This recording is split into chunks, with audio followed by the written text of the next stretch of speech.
Hey everyone, my name is Jake and today we are going to be looking at some I Don't Work Here Lady stories, so sit back, relax and enjoy. Karen tells me to arrest shopper. A little setup for what happened. I am a 21-year-old guy working security for an HOA in Texas. I had just ended a 13-hour overnight shift, which had put me into a tired grump mood. My wife was 6 months pregnant and asked me to pick up some groceries on my way home. I agreed. I was picking up the last of my groceries when I feel a tap on the back and a high-pitched, "Officer, I need you now!" I look up and see a middle-aged woman who looks like she had pure rage in her eyes. I start to explain that I am not a police officer when she cuts me off yelling, "I don't care, now!" and grabs my arm. At this point, I am beyond annoyed, but also want help in case something was actually wrong, a person injured, attacked, etc. And while security officers are not the police, we are required to render aid if able while in uniform. I follow this lady to the next aisle to find a woman and her child shopping. I ask Karen what she needs, and she exclaims, "She stole my food, arrest her now." The other woman looks back confused and says, "What?" Karen screams, "You know what you did, you witch? That was my pork roast, and it was the cheapest one. Give it to me now." The other woman and her start arguing me. Being way too tired and way too disinterested, I turn around to walk away when I hear, "Where the freak are you going?"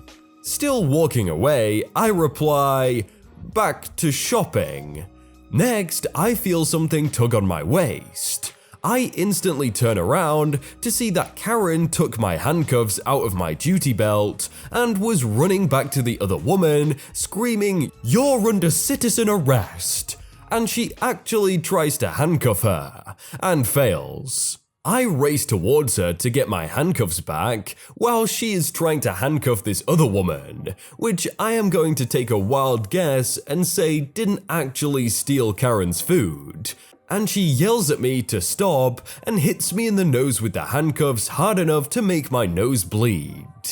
Okay, now I'm ticked. I yank the handcuffs from Karen, grab her and turn her around, putting her hands in the handcuffs. She screams, "Help me, he's attacking me." I tell her to sit down and shut the heck up while I call the police. By this time, a store manager heard what was going on and came over. "What's going on here?" To which Karen exclaimed, "He is trying to attack me. Help, he is going to kidnap me." I am on the phone with 911 at this point, who said they were sending someone. After I hang up, I explain to the manager what happened. He says he will have asset protection pull the footage up and tells us all to stay put. About 5 or so minutes later, 2 officers show up, one of whom I know from when I have to call the police at the HOA. He greets me and asks for my side, while his partner interviews Karen, who is now full on crying, saying, "He hit me and tried to kidnap me." Finally, the manager comes back, stating he has the footage for us to view. The other officer goes to the AP office to view footage while I talk to the officer I know.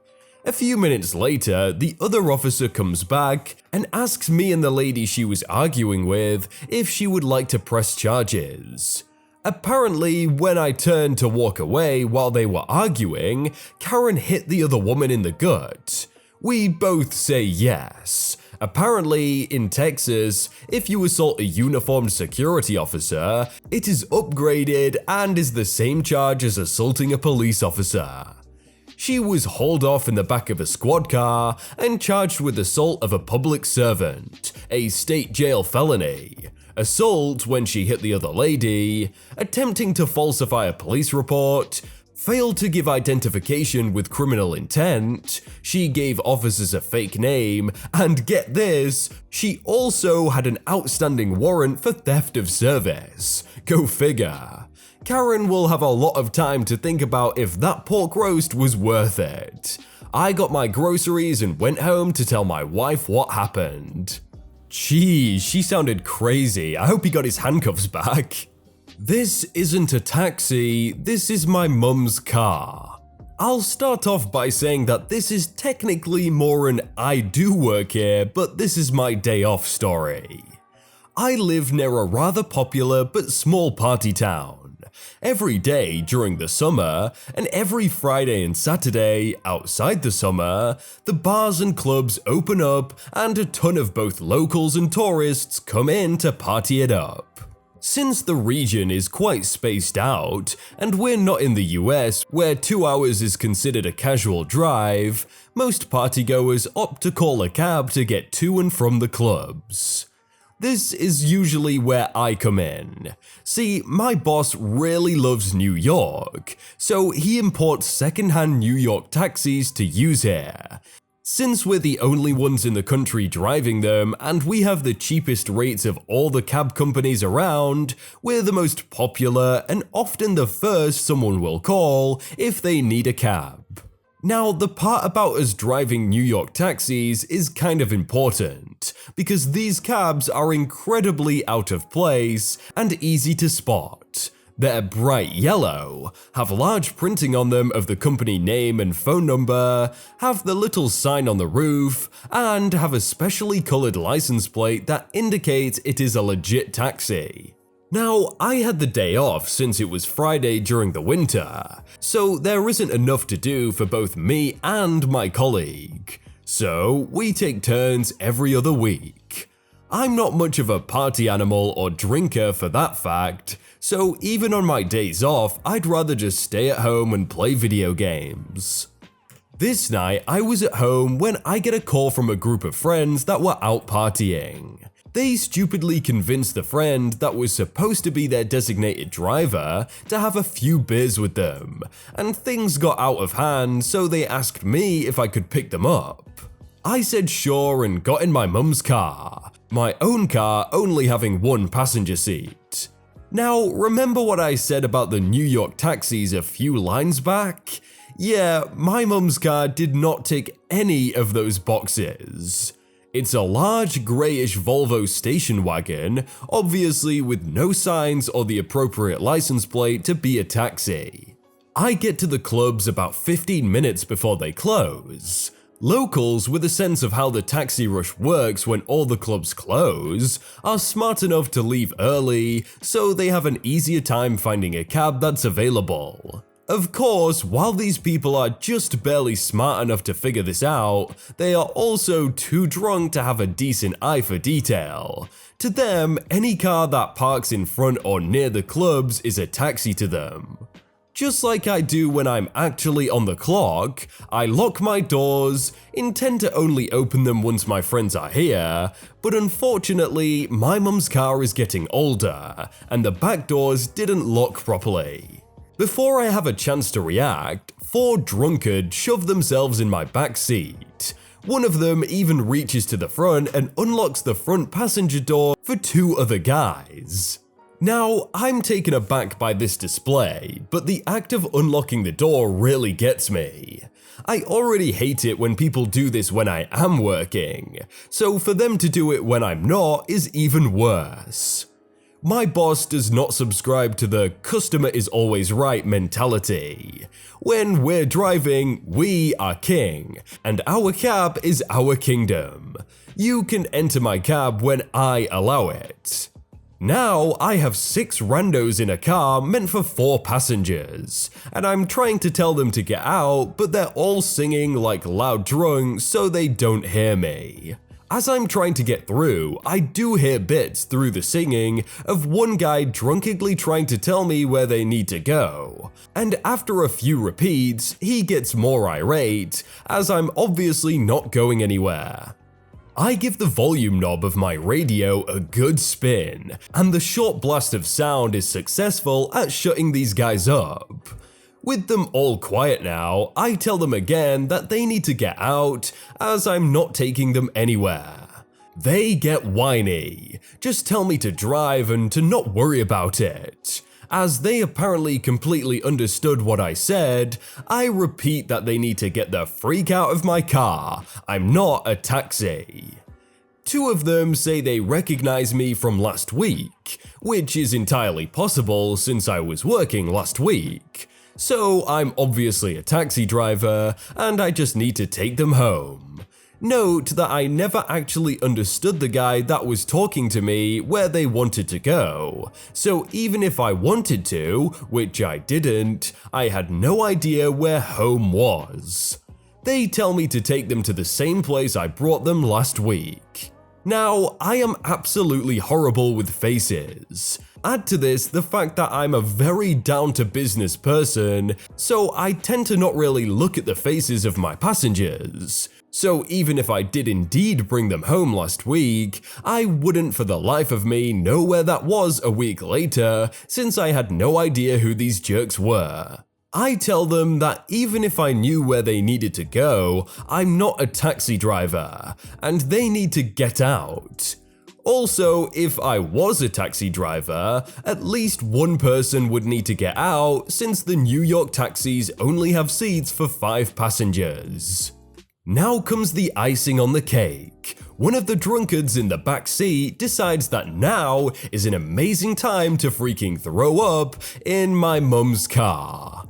I'm livid, but decide to take the middle road between private and work policy. At my work, we have a few policies regarding the stuff that goes on in the taxis. Some obvious, some less.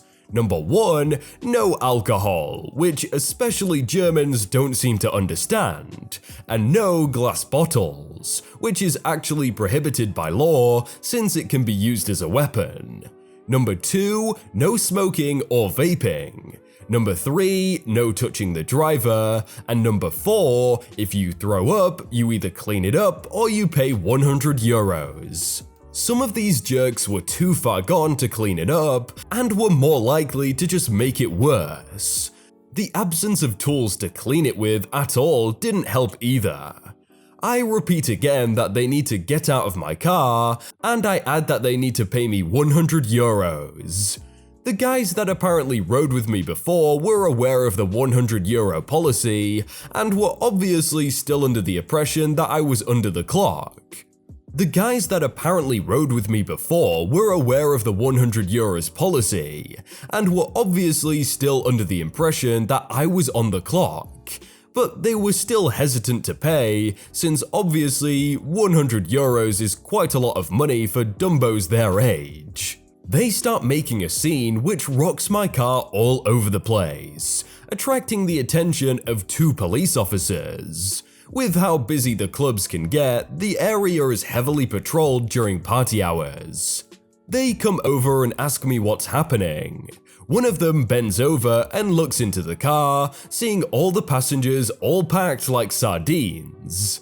The police officer says, "You know you're not allowed to drive like this, right?" I know, and I wasn't going to, but these jerks won't get out and they threw up in the back. "May I see your cab license?"